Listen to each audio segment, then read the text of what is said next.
Hi and welcome to this week's GMBN Tech Show. Coming up on the show this week, we talk a little bit about longevity of drivetrains and bike components in general. We have a look at the new Shimano LINKGLIDE system, which exists in the same realm as HyperGlide, but it's very different what it offers you, the consumer. There's more mixed wheel size bikes, the quiz returns, and some great stuff for you lovely lot. Okay, so going into this week's show, and what I really want to talk about is, should bike components last longer? Now, it's a difficult thing to talk about, and actually this stems off the back of the LINKGLIDE video that went out at the weekend, where I was referencing the fact that in particular, the cassette, we're going to talk about this in news, is rumoured to last 3 times longer than the HyperGlide equivalent for the same conditions it's ridden in. That's like a substantial amount longer. And off the back of that, there were some comments of people saying, oh, you know, how long does something supposed to last on that? And it just made me realise that unlike, I don't know, like a timing belt in a car where you could put like 8,000 miles on it or whatever, it's very different in the mountain bike world because of the conditions that we ride in and the fact that we're all completely different in the way that we ride as well. Now, for example, an e-biker might put way more torque through a system, so naturally they're going to end up wearing out the transmission faster because of that. But that's not to suggest that someone that rides, I don't know, like 4 days a week in muddy conditions and stuff on a regular bike couldn't almost match that. But there's an inconsistency here. So what I want to ask, really, this is me just doing a bit of research, I suppose, is how often do you go through bike components and do you see it as an unacceptable way? So let's talk about all the common ones. So brake pads, obviously, if you're riding in gritty conditions, you're just going to wear out your brakes more. So I'd like to know, how long brake pads typically are lasting people and what sort of pads you're using. If you're using like metal sintered, for example, or something more organic, like a resin style pad, that will obviously wear at a different rate. And give us a little bit of information about yourselves. In fact, answer all of these in one hit if you can. So brake pads, the material and how long you're lasting and the conditions you ride in. Tyres as well, always good to know. Now, people running stickier rubber tyres, you're naturally going to wear through those faster, regardless of how many miles you do on them, than someone running a much firmer tyre compound. But still, interested to know how much use you're getting out of them. And if anyone's having any issues with tyre casing splitting or perishing or any of the other things, because it does happen. We all ride, like I say, in different conditions and the weather does affect these things. And then, of course, chains, cassettes, chain rings, rear derailleurs, of course. A lot of you will be ripping them off with crash damage, which, yeah, it's a pain, it just happens. But where are you on this stuff? And do you see it as an unacceptable amount of wear? I'm genuinely interested in this. I've always gone through chain of cassettes, but I've always tried to get like a couple of chains per cassette, which tends to happen most of the time, but let's face it, like we don't always pay attention to this stuff. But I've never seen it as unnecessary. But that said, I do ride a few different bikes. There's kind of balance between them. Someone who's just riding a single bike the whole time, you're going to wear that stuff out. One other factor as well, if you do have a single bike and you're wearing these components out on it, do you use that bike just for mountain biking or do you use it as like your daily driver as well, maybe to commute to work or to college or whatever else? Let us know in those comments and let's sort of just try and understand a little bit more about what you're getting out of your bikes and what you're not. We'll see if we can sort of tailor some content around that as well. But thanks for the help and let us know in those comments. Cheers. Okay, so into news now, and the first thing in news is I want to talk a little bit about Shimano LINKGLIDE. Now, I did make a full detailed video on what LINKGLIDE is and all that sort of stuff. It's going to be in the link underneath this video, so watch that. If you haven't, I'll answer some questions. But I just wanted to just show you the cassette, really, because it's really quite cool. So LINKGLIDE is a new system from Shimano. It goes alongside HyperGlide. It's not a replacement for it. It's an alternative system, and it's designed specifically at the cost of weight to give you far more durability. Now, it's naturally going to weigh a lot more because of the way it's designed. It's only available in 10 and 11 speed options. There's not a 12. To get to 12 speed, what Shimano have had to do is like make sure it's like super lightweight and shifts very differently. The whole beauty of LINKGLIDE is that you can shift badly. You can put loads of torque through it. You can generally abuse this a lot more and it's going to last you longer. So much so that Shimano say, like for like, comparing the LINKGLIDE to a HyperGlide Plus cassette, in muddy conditions, these can last 3 times longer. That's massive. Yeah, and all right, it's a big old lump. So I haven't got the weights down on screen. They are in that video. Sorry, you're gonna have to watch the video for that. But from what I can remember, these cassettes are around 700 grams or something, and a Shimano XT 12 speed is more like 460 grams. Might not sound a lot to you, but when you put it on the back of a suspension bike, you're gonna notice it. However, if you're riding in foul conditions, or you're an e-biker, or you're notoriously bad on your transmission, is the weight really a bad thing? I'm not sure it is. All right, 10, 11 speed might be a pain for some of you, probably not for most of you to be fair, but really I don't think it is a bad thing because of the fact that it's actually really durable. And something especially cool about it is these bottom 3 sprockets, the 13, the 15 and the 17, I'm gonna say, probably got that wrong, but they're replaceable individually. They're the ones that Shimano have realised you wear out fastest on a cassette like this, so you can replace these and get even more use out of the cassette. I think it's amazing, and the biggest issue at the moment will be availability, as we know. Like, sound like a stuck record here, but that's just how it is in the bike industry at the moment. But you're going to start seeing that stuff appearing on 2022 bikes, and hopefully you will start seeing it in bike shops at some point. I don't know a date, I'm really sorry, I can't give you that date, but hopefully you will start seeing it because it sounds great. I mean, I'm keen to get some of that stuff on the e-bike because I don't see the need to just keep constantly chewing through stuff on a bike. The weight doesn't really make a difference. And actually, if I was going to build a bike to just ride as a winter bike, which is not a bad idea to save wear and tear on your normal bike, that would be straight on there. Let's face it, you can't ride up everything in winter anyway, so you don't need all the gears. You know, the conditions kind of stop that for you. But mega cool stuff. Just give you some pricing as well. So as well as the fact that it lasts you up to 3 times longer, it costs you less money as well. So the cassette, if you're looking at the 10 or 11 speed, they're $62.99 and $94.99, whereas the 12 speed XT cassette is $154.99. I should have said this comes in deal and XT levels. This is XT, so I'm just giving you those prices. The chain, $27.99 versus $44.99. The shifter, $33 or $55.99 depending on 10 or 11 speed versus $56.99, so only a tiny bit to be saved. It's not much different. And the rear derailleur, $49.99 and $102.99 versus $104.99. Of course, the biggest deal is in a cassette, and that's the thing that really saves you the money. But you can't chop and change the components, so you can't use Hyperglide stuff with LINKGLIDE. You have to have the LINKGLIDE cassette, the chain, the shifter, and yeah, basically all of that stuff to work together. You can use the E8000 series 11-speed e-bike chain though, and the chain that comes with the LINKGLIDE system is e-bike certified, as is the rest of the transmission. But it's mega cool, honestly. It's heavy, but it's going to last ages. That is great, and I'm glad that Shimano has finally made something like that.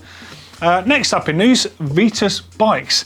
Now again, I just want to throw to a video that I made over on GMBN. I actually feel like it should have been on GMBN Tech because it's kind of our realm to talk about this stuff, but hey, it was cool for GMBN to have that video too. I went over to Belfast to meet those guys, go riding with them, and actually, I kind of had a bit of a misconception. I was like, oh yeah, you know, a budget entry-level brand, making some good bikes suddenly.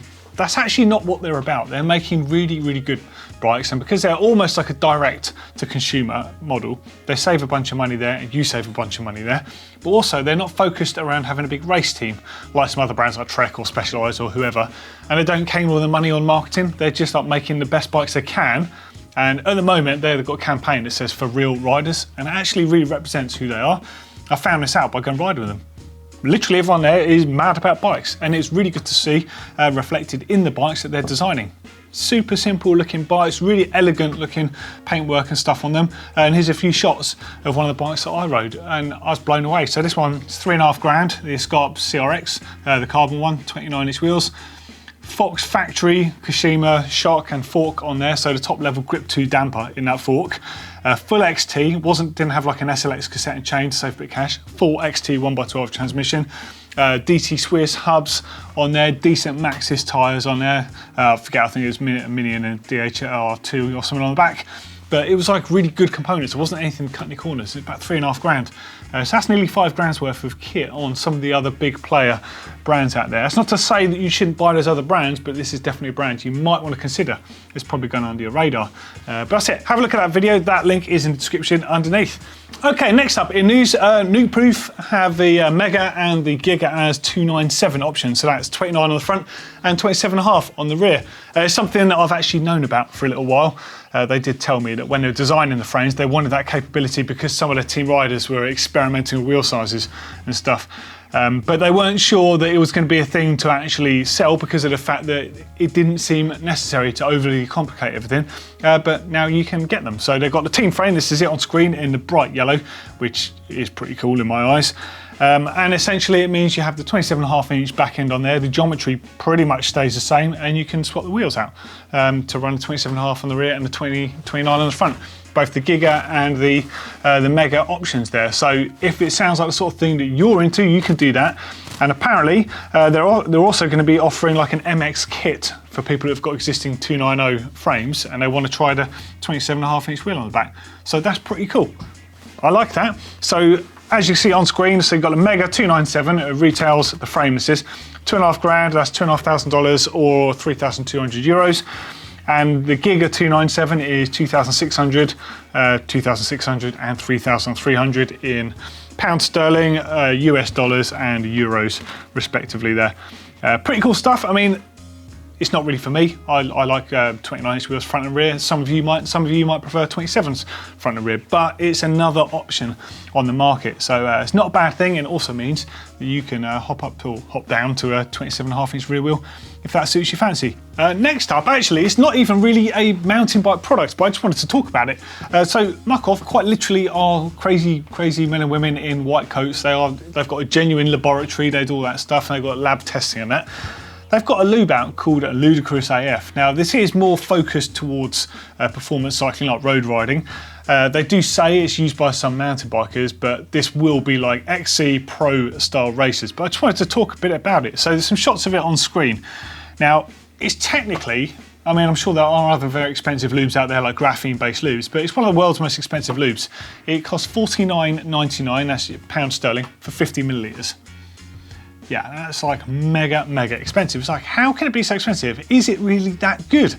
So what they say is it's the highest performing and the lowest friction lube you can buy, and they've got a load of data to go with that. So I actually called them and I was like, well, can I come and see how you test some of this stuff? Because I'm kind of interested. If there is a claim in that, then I mean, they will stand by their product, so I have no reservations, but I just want to see how to do it. Now, I went down there many moons back when they were doing chain testing for Team Sky, and they had this really cool sort of chain wear machine, and they try it in wet, dry, and they put sand and stuff on there, checking out different friction. So I'd imagine they've got like a more modified version of that system. Now, I am going to be making a video checking out sort of drivetrain friction efficiency, so we'll see actually what comes of that as soon as I get down there. So it's fully non-toxic and biodegradable, which is a great thing. They say it's got no corrosion inhibitor, so that puts me off as a mountain biker because I ride in wet conditions quite a lot, and it might put you off as well. But it's not for that sort of rider. It's not for someone who's not going to look after your bike. You've got to be able to look after the bike because you have to put this on with a completely clean chain as well. It's got to be fully degreased in order for the lube to get in there. It's highly viscous, it will stay in place, but obviously it's going to wear after a while.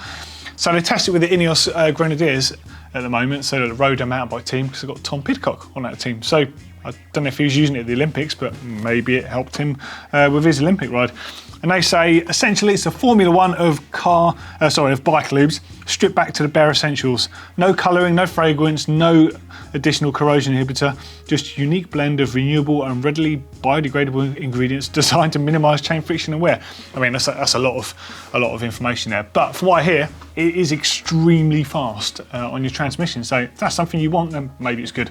I'll stick to my dry lube for the time being because that's what I like best. But I just want to talk about it because I think it's pretty cool stuff. And lastly, some new shoes from Giro.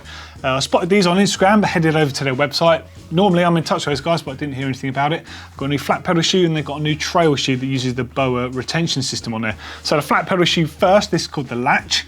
I've got to say, it looks a little bit like the Shimano AM5, not in a bad way. It's kind of cool, looks a bit like a skate shoe, quite utilitarian. It uses a quick drying upper on there, but it's the sole that actually interested me. So they've used Vibram in the past, and now they're using tack rubber, which they say is softer.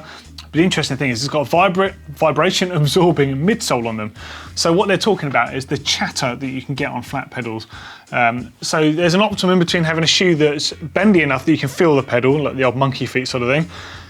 But if you have a shoe that's stiffer, you can be able to pedal better. But when you're not weighted on that, you'll find that your feet can chatter around slightly. So they've got this vibration absorbing midsole on them that's designed to reduce that chatter. So you can have an efficient shoe for pedaling.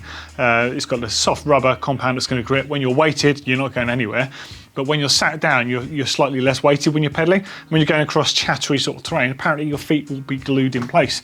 That's a good claim, and I'll be interested to know if they work as well as they look. They certainly look good to me. Variety of colours, their styling is on point as it always is. The next up is the Gauge Boa trail shoe. Looks a bit like a trail running shoe, I guess, the sort of stuff you see from Salomon and various other brands out there. No bad thing. It's got one of sort of thermo bonded sort of uppers on there and a boa retention system. Boa system, if you've not used it, they can feel amazing on your feet. Super quick and easy. And yeah, all right, you can break the buckles every now and then, but you can get new ones easily enough if that happens. It's a really good system. The upper padding on there doesn't absorb moisture. The cleat bay on the bottom there, the sort of what do I call it? Recess. The cleat recess on the bottom is nice and big. They've always had them in a good place, to be fair, on Giro shoes. They just look good.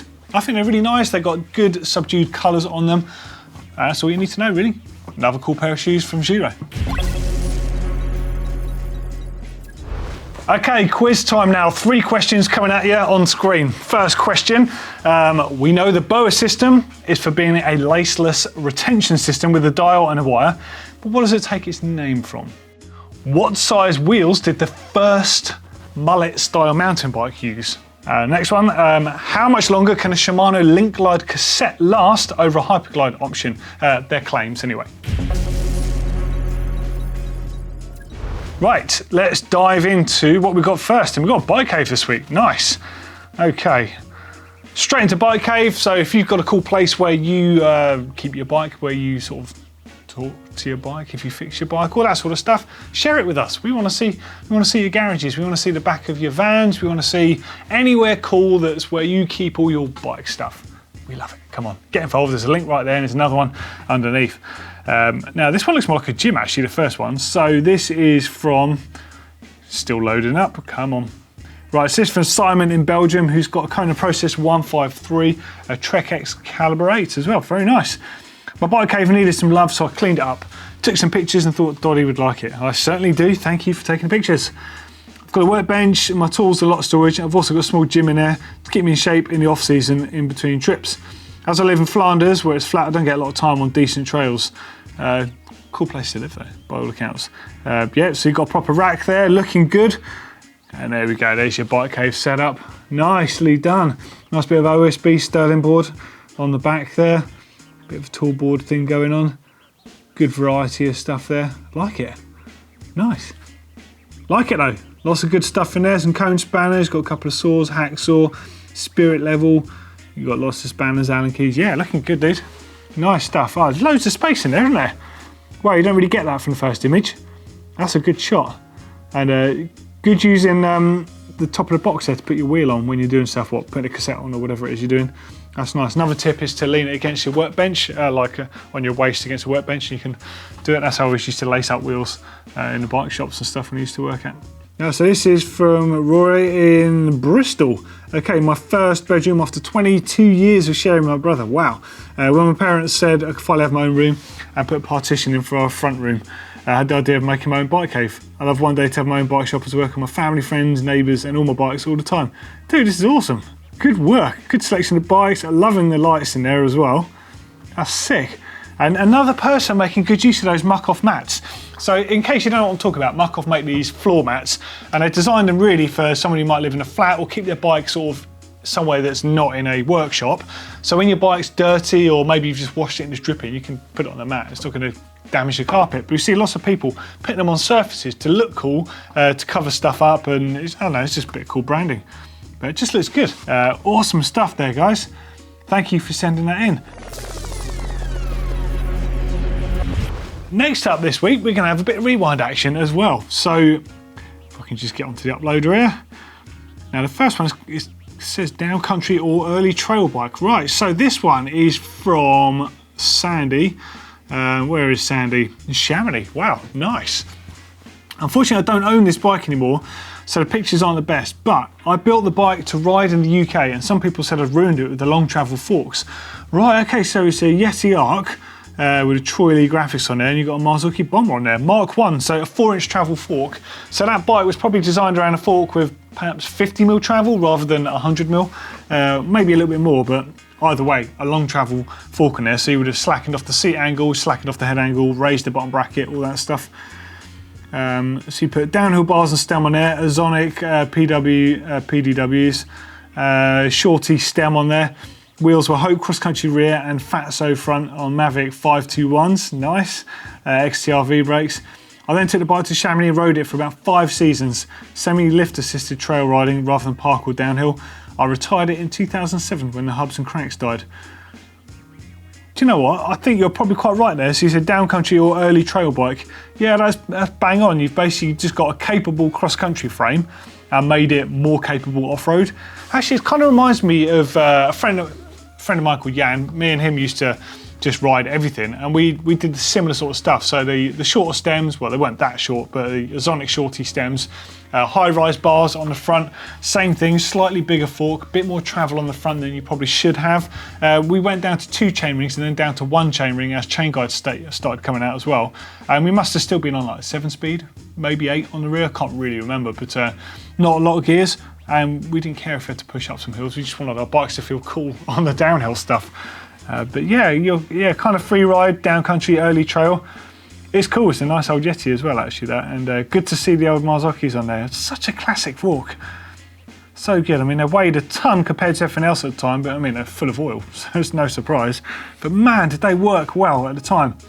I quite like to ride a pair now just to feel what they're like. I can't help but feel they wouldn't feel as good now and a bit more linear, but compared to everything else, I mean, I remember a friend of mine called Ian, he was the first in our group to get a set of Z1s, and I remember him riding down the road towards me and I could see the fork just going up and down over stuff, which nowadays is really common. You can look down and watch your shock compressing and watch your bike moving, but early sort of friction damped RST, I don't know, like elastomer sprung forks, but all basically didn't move until you landed the jump. So to see a set of Marzocchi bombers proper, like actively tracking the ground was just like magic. And in fact, that's exactly what made me get a pair. I missed the boat with the originals. I had to get the Z1 BAM, which came out slightly later, a bit lighter. Visually looked fairly similar. Dropouts were a bit different from what I remember. They didn't have the dual disc mount on them, but man, what a good fork. So good, great memories from that, and awesome stuff. Thanks for sending that one in, Sandy. And good to see some riding shots of you on the bike as well, which is sick. Next one's from Peter, and it's a Radon Skiing Trail is what he's got. He says, every day while I take my daughter to school, I stumble upon some sort of awesome retro bike in the schoolyard. Here's images of 2 I found very interesting. Okay, so first it's a Cannondale Super V, and it looks like it's obviously still being ridden, but it's got some new components on there. I still love the look of the frame. Can't stand the fact that one's got a water bottle on it. I think whoever owns that, obviously being practical, but it kills the look of the bike completely. Rather go thirsty than run a water bottle on a bike like that. It just doesn't look right. But the low slung frame, the crazy seat mast on them, minimal design, it's so Cannondale to do something that wild looking. And that wasn't even super early, so the very earliest ones it was more like a monocoque style swing arm on them, almost an angular version of like the Orange system you see on their single pivots. Then they had like a lower pivot system. No, the pivot was in the same place, but it had like more of a conventional looking back end, and then they moved to this system. It's got a head shock unit on the top there. You can see the dial on the top of the stem there. Man, it looks nice. I like it. I'd still ride one of those. And oh, look at this. So you've got a Scott here with a pair of Amp Research forks on. So I've got, somewhere in there, we've got a pair of Amp Research forks tucked away, but these ones look absolutely mint. Condition of those. Could probably do with dropping the stem a bit or getting some higher rise bars, but I guess that's all been done in the name of comfort, not in what the bike was originally designed for. And that does look like a set of Amp Research forks that aren't leaking oil. Must be the only ones. They all used to leak, didn't they? But, oh man, cool to see that. And on a hardtail. It's kind of rude looking little thing, isn't it? I quite like that. Nice, awesome stuff. Great to see those rewind entries. Keep them coming in. Anything old, the more vintage the better, to be honest, but anything up to like 2000 really, I guess, classes as retro. But there's definitely some bikes up to probably around, I'll say about 2005, they're kind of getting into the realm of that. Anything newer than that is kind of just a bit old rather than retro or sort of archive style. but keep them coming in. Anyone out there got one of those FSR Palmer bikes? If you have, let's see it. You still have them back in the day. Okay, quiz answer time now. Right, so the first question was, we know the BOA system is for being a laceless retention system with a dial and a wire. What does it take its name from? I mean, it's kind of in the name. Boa constrictors, snakes. Snakes, wires, compressing, crushing, killing. Don't quite kill. Very good system. But yeah, from boa constrictor. Next one was, what size wheels did the first mullet style mountain bike use? That was on a Cannondale SM 500, which was, I think, 1984, maybe 1983, and had 24-inch rear wheel and a 26-inch front wheel. And they did that for, I probably think, 4 years, maybe 5 years. And around 1987, Ibis had their Trials Comp bike. So the Pro version of it had 20-inch wheels front and rear. The Comp version had a 24-inch front wheel just to help you get the wheel up onto obstacles. You think a bigger wheel, you don't have to lift it as high to get it up. It would bump up and help you on there. But kind of cool stuff. The mullet thing ain't new. They've been around a long time. Everyone's been messing around with different wheel sizes. How much longer can a Shimano LINKGLIDE cassette last over a Hyperglide equivalent? Shimano says in muddy conditions it can be 3 times the duration. To be honest, if it lasted twice as long, that would be amazing. So 3 times, if you can get that use out of one of those cassettes, I think that's astonishing. It seems like it's going to have to be worth the wait because we don't know when they're going to be hitting the shops just yet because of all the other rubbish that's been going on. But hopefully that's good tech for you guys, and hopefully you got the answer right. And that's the end of this week's show. Like I said, please do get involved. Let us know what stuff you're wearing out, how long it's lasting you, if you're being particularly bad on it, any observations you've noted about different brand things and stuff. As always, come on, we're here to be nice and diplomatic and help make the place a better world. So try and keep things positive, and we'll see you in the next show. See you later. Thanks for watching.